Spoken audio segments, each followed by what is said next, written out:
Since nga idol natin lahat si Takumi, Initial D. Ang ganda na nga naman talaga ng 4AG dyan kasi nga open throttle, tapos yung tunog niya tol nakakaliw talaga. Negative 5 yung offset niyan tol. Pwede mo ipatong yung ano mo dyan, kape, di ba? Pasok yung cellphone mo dyan, pwede mo ipatong tol. Pwede mo ipang montage yan, Pops. Yes, oo tol. Kano lang kuha ko nito before dati, 2,000, pinainom pa ako tol nung kinuha na. Tuki lang to.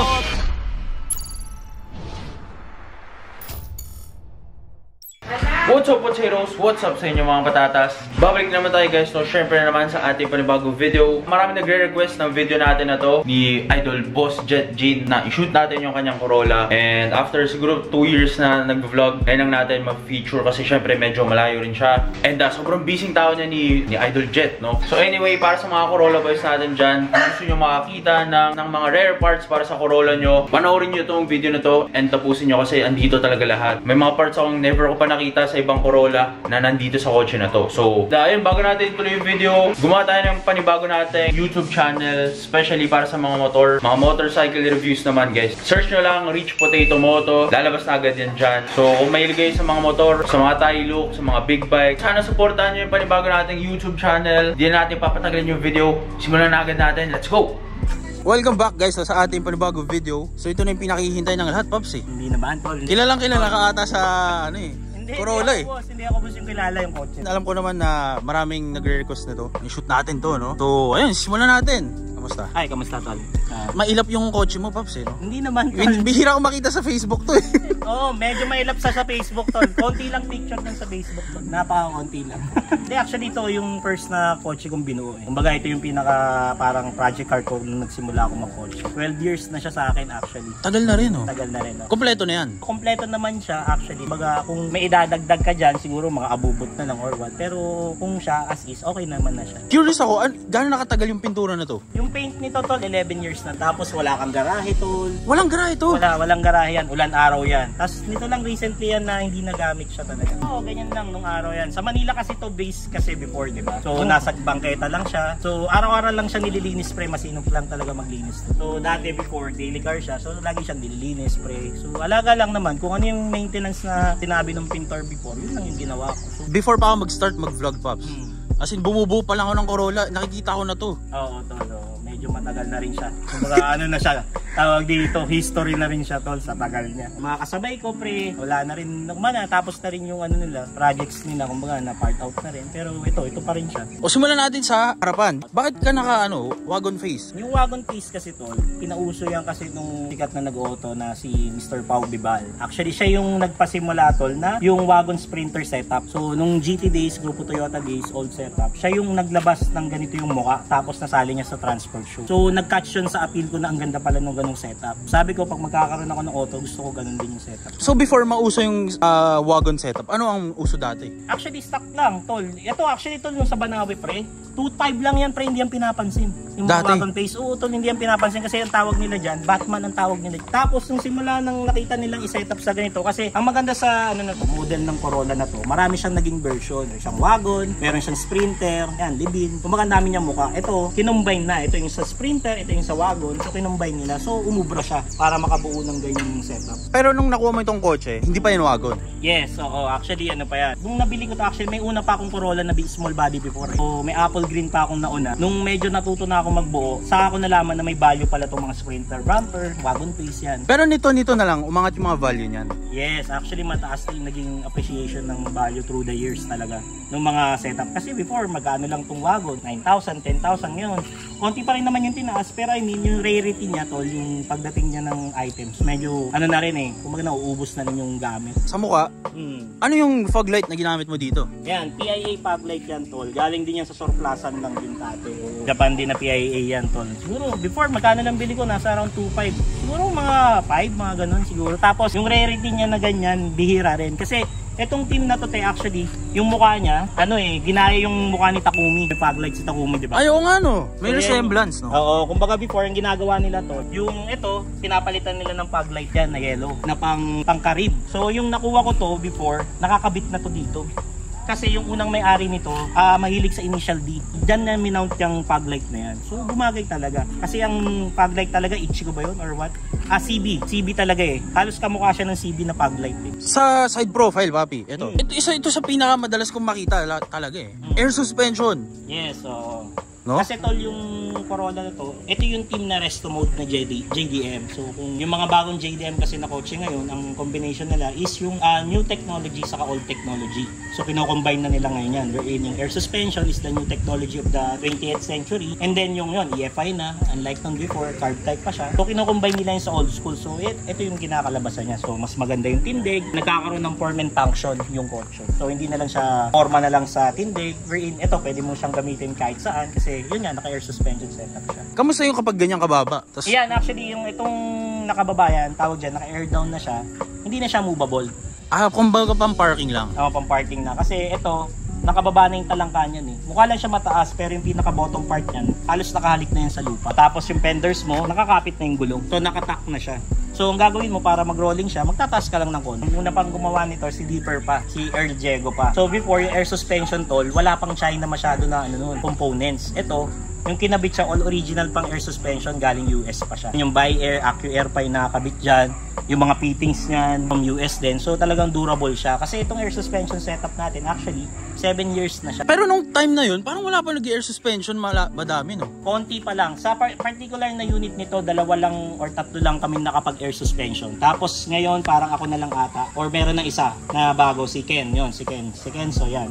Sa mags, anong tawag sa mags natin? Ganito. Actually, ito, 90s mags din siya. Ang tawag dito, tol, Demon Camber Presidio. Since ang setup ko is, stand setup, mahirap maghanap ng offset na wheels na original, 'di ba? Or kung bibili ka man ng original na offset wheels, napakamahal. Nataon lang na may isang tropa na galing sa Toyota BB niya, binenta niya sa akin. Tapos trinay ko ipit, yun. Nagpit naman talaga sa kanya. So medyo maganda yung kinalabasan. So staggered siya na Demon Camber Presidio. Actually, maraming lumabas nito dito sa atin, siguro mga around 5 or 10. Pero this particular na offset ng wheels, ito lang talaga yung lumabas. Ito lang talaga, siya lang yung nag-iisa. Tsaka tignan nyo yung offset nito. Pucha. Oo, negative 5 yung offset niyan, tol. Pwede mo ipatong yung mo dyan, kape, di ba? Pwede mo yung cellphone mo dyan, pwede mo ipatong, tol. Pwede mo ipang montage yan, Babs. Yes, oo, tol. Bali kasi ang sukat niyan is 15/7 sa front, offset 19, tapos yung sa likod niya 15/7.5. Offset negative 5. Grabe labi, no? Oo, negative 5 talaga siya. Paano, papi? Paano nangyari na? 7.5. 7.5? Oo, tol, 7.5. Pero pasok pa rin dito, hindi pa rin nakalabas. Actually, may ginawang magic yan, tol. Kasi sa fitment talaga ng mags talaga, marami kang gagawin dyan na engineering, yung tawag nila dyan, para mag-fit yung mags. So, dito, ang ginawa namin is that tinamber namin na mag-fit dun sa mga fender. At the same time, yung right specification ng wheels na gagamitin mo, na gulong pala, kailangan medyo mas makitid para pumasok. At the same time, itong particular na area na to sa likod, pinender pull namin yan para pumasok. So ito, hinatak na to? Oo, hinatak na siya na magko-complement dun sa front side.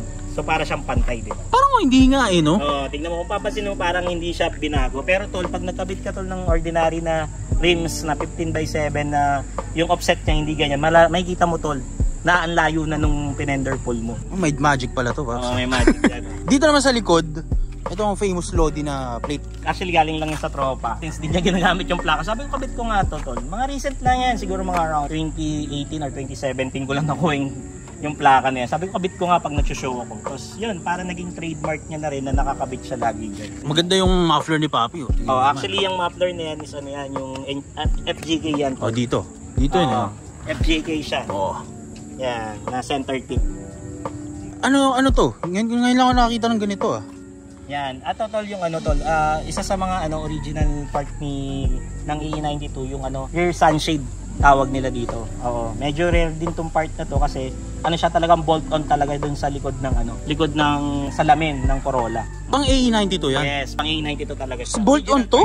Bolt on yan? Oo, yan. Nakakapit siya tol dito sa gilid. Tapos siya, matigas na plastic material siya. Okay. So pag ganyan, tinitignan mo tol, di ba hindi mo nakikita yung likod, oh. Di ba? Pero pag nasa loob ka tol, maliwanag ang loob niyan. Ganun? Oh. Pwede natin masilip, Papi? Oo, pwede. Oh, silipin natin dito. Sa labas, madilim, no? Oo, tol. Pag nakita mo dito, pre, hindi mo kita yung sa loob masyado. Pero pag ikaw yung nasa pag tinitingin ka sa loob, kahit gabi yan tol, maliwanag siya. Tapos bolt on, no? Ngayon ako nakakita ng ganyan, talaga tol. Kumbaga, talaga, specifically made siya dito sa unit na yan. Tapos, tignan nyo yung Ganda talaga. Naka-disc brake na rin sa likod, Pops. Oo, tol. Actually, ano rin yan, tol. OEM part din ng Corolla. Pang Corolla rin talaga siya. Pang E92 talaga siya. Kasi dalawa yan eh. Meron siyang pang E101, 111. Mas malaki yung disc brake. Ito talaga, typically for E92 talaga yan. Papi, pwede natin masilip interior. Sure, Naku, ito na yung mga... Ito mas matagal pa to, Pops, no? Oo, medyo mas matagal to, tol.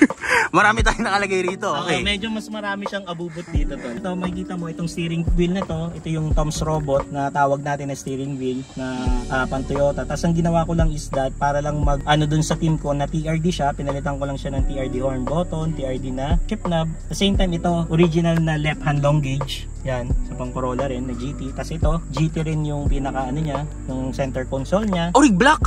Rig black. GT siya talaga. Yan, meron siyang ano, meron siyang shutter. Papi, nung tanong ko, matagal na sa itong long left-hand drive? Oo, matagal na rin, tol. Siguro nung 2017 ata pa siya sa akin. Magkano presyo niyan dati? Hindi naman siya alos nagbago yung presyo. Nasa around 25,000 siya. Ngayon kasi mga 40 na, di ba? Hindi naman siguro. 35? Mga 35, 30, ganyan pa rin. Hindi naman ganun kataas. Pero ang ano lang dito is that, bihira na lang din yung nagbebenta ngayon. Kasi tinatabi na rin nila yung unit. Oo. Kasi ito, specifically na unit nito, since SKD siya, semi-knockdown unit siya, yung dashboard niya, tol, original pa to. Simula nung 1989 niya, ito pa yun. Paano mo na-maintain na walang garahe, na walang putok? I mean, ewan ko ba, yung material talaga ng SKD, tol, since galing siya sa Japan, tol, matibay talaga siya. Okay. Ang maintenance lang nito before, ano lang, ina-armor ore ko lang to. Ngayon, bini-BS1 ko lang. Nag-upgrade na, no? Oo. BS1 na ngayon. BS1 na ngayon kasi mas malagkit yung armor ore eh. So, yun. Tapos yan, ito naman, yan, naka JDM din na aircon console. Itong karoserya natin, tol, ano rin, Japan din yan, tol, na may Japan na head unit din yan. Hindi yan basta Shopee lang, ganun? Oo, hindi siya basta Shopee kasi tol, itong head unit na yan, tol, meron din yung GPS pero Japan ang nakalagay. Aesthetic niya, pre. Yan, yung aesthetic niya to as Japan, yan. Nakikita mo siya, kumbaga OEM din to ng mga Japanese na unit. Tapos ito, yung cup holder natin, GT rin, black din siya. At the same time, kasi yung interior natin is mostly GT setup siya. So yung GT Gen 2 na upuan, tapos GT Gen 2 rin na side beams yan. Mapapansin mo may door lock dito, tapos may door lock din dyan, tol. Oh. Pag GT, papi, itim talaga, no? Oo, itim talaga all around yan. Okay. Maganda ng mga upuan, no? Oo, kumbaga maganda. Kasi yung nakuha ko to, actually yung interior na to, sa kinatay din actually na unit, sariwa talaga yung unit na to. Kumbaga nanalo sa parang transport show yung nakuha ko nito eh. Tapos yan, meron din clean ace, tol. Additional part din ng E92 din. Yung clean ace mo, papi, maganda ang kulay, ah. Hindi faded, no? Hindi faded, tol. Kasi nung araw, actually, ang dali pa makakuha tol ng sariwang pyesa talaga nung araw. Ito, kano lang kuha ko nito before dati, 2,000, pinainom pa ako tol nung kinuha na. Tuki lang to. Oo, tol. Tapos, bawing-bawi, pre. Kumbaga, bawing-bawi siya, tol, na pyesa talaga. Kumbaga, nagpainom pa sa akin, nagbigay nito. May kwentuhan pa yon. Yes, oo, tol. Kumbaga, may pulutan pa yon, pare, di ba? Napakasulit talaga. Pero yung rarity ng sariwa, tol, kasi syempre, pwede ka magdikta ng presyo pag sariwa yung item. Sa bagay. Tsaka kung ikaw lang yung mayroong ganun, di ba? Yes. Oh, tapos ito rin, yung rear din siya, yung center armrest, console, yan, kompleto siya, yan. Part din siya ng Corolla, yan. Meron din may siya. cup holder. Oh, may cup holder siya, yan. Tapos meron din siya rito, tol, ito pa. Yan, no smoking din. Ay, pucha. Oo, yan. Rare din siya, maruna no smoking siya.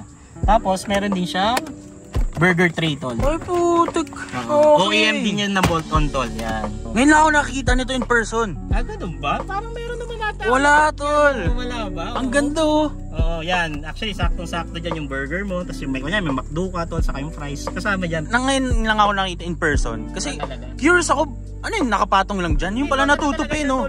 Bolt-on talaga siya, tol. Natutupi pala yan. Kumbaga, ano talaga siya. Yung pag tinignan mo yan, tol. Ayan, bolt-on talaga siya.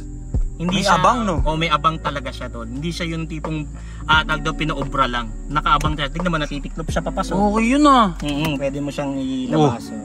Actually ito, under tray meron din. Tapos yan, mga Toyota na abubot lang. Kumbaga pag sumasali kasi ng show, nakakadagdag din ng counted no? Oo, nakakadagdag din ng appeal sa interior kasi parang tingnan niya kompleto. Yung mga yan, yung mating natin yan, pang GT rin yan, tol. Rare na rin yan. Kasi nung yun nga, nung may nag-part out, halos buong interior, tol, nung auto, kinuha ko. Parang sana bigyan mo na yung kotse. Para Para wala na tayong hirap. Dito sa likod, papi, ano meron dito? Yan, GT Ren title na na seats natin sa likod. Tapos yan, meron din tayo nitong parang lang to, bolt-on na cup holder din. Ano rin siya, cup holder din siya, tol. At the same time, meron din tayong clean ace dito. Actually, itong clean ace na to, binigay pa sa akin nung nagpintura ng kotse ko. Pucha, okay yung mga nakikilala mo, papi, ah. Oo, tol, mahilig magbigay, tol. Kumbaga natutuwa sila. Tapos, itong specifically na unit ito, power window na siya, tol. Kumbaga, hindi ka na manual window. Yan, Tsaka GT, no? GT, itim, tol. no? Oo, itim talaga siya. Maganda pala pag itim, no? Oo, tol. Kumbaga, mas madali siyang i-maintain actually kasi kung kumupas, syempre pipinturahan mo lang yan, tol.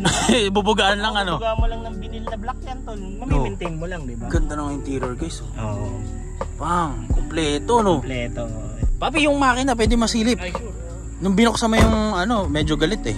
Ay, hindi, tol. Ano to, actually, ito yung pang araw-araw ng makina ng mga taga-Batangas. Yan, 4AGE na silver top. Yan, wire top. Ito ang pang araw-araw nyo. Oo, ng mga taga-Batangas, di ba? Nakita mo naman yung mga Corolla. Parang ito yung stock dito sa Batangas, Pops, eh. Parang yun yung naging stock nila pag Corolla, 4AGE.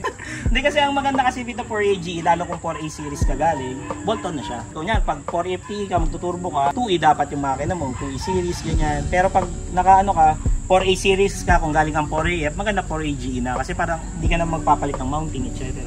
Yung mounting, guys, yung sinasabi namin is yung engine support, Pops, yes, no? Tama. O, kung mga ibabaksak mo lang siya dyan. Kasi yun ang pinakamahirap dyan, mag-mount ng makina. Kasi kailangan nakabalanse siya, di ba? Mahirap. Hindi naman yun ikakabit, ididikit lang, di ba? Hindi siya ididikit lang. Kung baka napapanood natin sa mga Netflix na ganun ng katali. Hindi ganun katali yun, tol. Kasi kumpleto lang sila ng gamit. Pero pag sa atin, tol, dahil hindi naman tayo ganun ka-advance nila, kailangan bolt-on lang talaga nilalagay natin. Okay, so ba't naman 4AGA yung napili mong makina? Hindi, kasi yun nga, since nga idol natin lahat si Takumi, Initial D, ang ganda na nga naman talaga ng 4AG dyan kasi nga open throttle, tapos yung tunog niya to nakakaliw talaga. Lalo na ITB ka. ITB, tapos the maintenance naman wise, okay siya. Kasi mas modern engine siya kumpara dun sa mga high horse, so kompleto pa yung pyesa niya, tol. Tapos yung adaptability niya with the modern system natin, pwede talaga. Tapos kita ko rito, nilipat mo na yung radiator mo. Pinaiksi mo yung radiator mo. Oo, actually ito kasi ginawa kasi niyan, winartack siya actually yung unit. So ang ginawa namin since si B20 nga kinakaya yung ganitong radiator, why not try natin dito para lang luminis yung presentation ng makina. Kasi yung B20 nga short rod din, di ba? Oo, di ba? Yung mga B16 tol, may init naman yung makina. Why not we try it sa 4AG? We're in for almost years na rin natin tol na nakamakina for almost 7 years na rin. Wala naman tayo naging problema with the overheat. Ang kwento nitong actually ito pipe na yan, nagsimula siya as a joke talaga. Hindi kasi before putol yan. Nung sumali ako ng Mias before, putol siya. So parang floating ram air ang nangyari sa kanya. Pero nung tinignan ko talaga siyang online, may gumawa talaga. Ganito talaga yung ginawang piping kasi cold air intake siya. So may pumapasok na lamig dun sa throttle mo, throttle body. Saan nakatusok to? Oo, dun sa ilalim. So may plexi may plexi hose siya sa ilalim. So si na dito pa harap. Pag ganito, so syempre yan galing sa gulong mo, may hangin, pupunta doon. Isipin nyo guys, nakasara yung makina. Syempre mainit sa loob. Yes. Ang nahihigop niya, yung mainit na hangin lang. Saka marami siyang kumbaga bago pa makapasok yung lamig sa kanya to, maraming bumabangga to, di ba? So effective pala to, no? Effective. Ngayon ko lang nakita to, okay ah. May ginayaan lang din ako sa internet niyan, hindi naman siya as a joke na parang ganyan lang, parang pang-kompleto. Pang-kompleto siya, at the same time din, may function naman talaga siya. Eto Papi, anong tawag dito? Oil catch can to pare. Kumbaga pag nag-high revving ka ng makina, actually kapag high revving yung makina, since ito 4AG kasi high revving siya, may tendency talaga yung oil tumatapon siya sa ibabaw. Ganda oh. Papi, kapag air suspension, nagagamit mo pa rin yung 4AGE power? Yes, pero this particular setup kasi since kapag nag-wire ta kasi talaga ng engine, alam lang lahat yan kahit ng Honda Boy. Siyempre, nababawasan din yung power ng unit. Kumbaga, hindi nabibigay yung full potential ng unit kapag naka-wire tack siya. Build for show siya, pero kung gagamitin mo naman siya kung going point A to point B, effective naman siya. May power pa rin naman siya, boss. Kumbaga, hindi lang yung full potential ng makina na nakikita natin sa mga autocross or what, may bilis pa rin siya, pero I mean hindi na siya yung ganun lang ka interactive kasi syempre since nga kulang yung mga wirings yan ito kasi yung pinakamakina ko hindi ko na siya pa-check wherein parang may kulang siya na ground wherein hindi niya na-achieve yung dati niya potential kasi before hindi naman ako naka-wire tack, okay naman siya. Nakapaglaro na ako ng dito autocross ng stand setup, na-try ko mag kahit even though na naka-static ako, nalaro ko siya, okay naman din. To end our vlog, anong gusto mong sabihin sa mga gustong bumuo ng ganyang katindi ding Corolla. Gusto ko lang magbuo, yung masasabi ko lang sa mga tol na gusto magbuo dito, hindi naman siya isang baksakan lang na journey. Kumbaga, actually, maganda siya na binubuo mo siya unti-unti. So ako naman tol, actually nabuo ko siya. Hindi naman talaga tayo pinanganak na wealthy para magbuo nito. Ginawa natin sipag-tiyaga lang tol. Basta i-aim mo lang yung goal mo lagi na pag gusto mo yung bagay na yon, kumbaga mindset mo na makukuha mo yun, gawa mo ng paraan. Kumbaga, achieve mo rin naman yung ganyan setup even though yun. As I said nga, 12 years na tong setup ko. Hanggang ngayon, project pa rin naman siya. Maganda rin naman yung investment actually yung lumang coach. Shoutout na pala sa lahat ng mga Corolla boys natin dyan. And then, shoutout din sa mga sa family ko. Hindi pala sa family ko lang tol. Hindi dahil sa family natin kung walang family support. Actually, nabuo ko to tol kung kailan na kung may family na. Posible talaga tol na kahit sabihin mo mag-asawa ka, magkaanak ka, hindi yung posible tol na ma-achieve mo pa rin yung dreams mo. Actually, magiging inspirations mo pa sila. Papi, salamat ha. Tol, thank you pare. Ganda. Sobrang linis at na-showcase din natin sa vlog, Paps. Yes, buti nga nabigyan mo na ako ng time, di ba? Ayun, tama. Busy mo, tol. Sana na-enjoy yung video natin. One of the most awaited vlogs natin, guys. No? So, ayan, no? Sana may nalaman kayo or may natutunan kayong bago. Sobrang ganda ng block pala talaga, Paps. No? GT setup. Ayun. Resto mode. Yeah. Ayun. So, sana na-enjoy yung video natin, guys. No? Kita-kita tayo sa susunod na video. Peace out. Para sa mga may gusto na stickers natin, nagpagawa na tayo ng mga bagong stickers. Ito na talaga yung mga mas high quality, guys. So ito yung mga design natin. So syempre famous na The Hub, no? Kung gusto nyo umorder ng mga stickers, PM lang kayo sa IG, sa Instagram, or sa Facebook. Mayroong magre-reply sa inyo dyan. So order na kayo, guys. Ito talaga pang kotse talaga to. So sobrang kunat, sobrang dikit talaga na ito, and never siya mag-fade. So ayun, sana bumili kayo na ito and supportan nyo yung channel natin. Pag sa mga shipping order, syempre dadagdagan natin yan kasi syempre yung babayad pa sa shipping. So para sa mga may gusto ng stickers, 100 pesos each lang po yan. And kapag marami kayong binili or through shipping, syempre dadagdagan natin yung order nyo para sa mga tropa nyo, no? So ayun,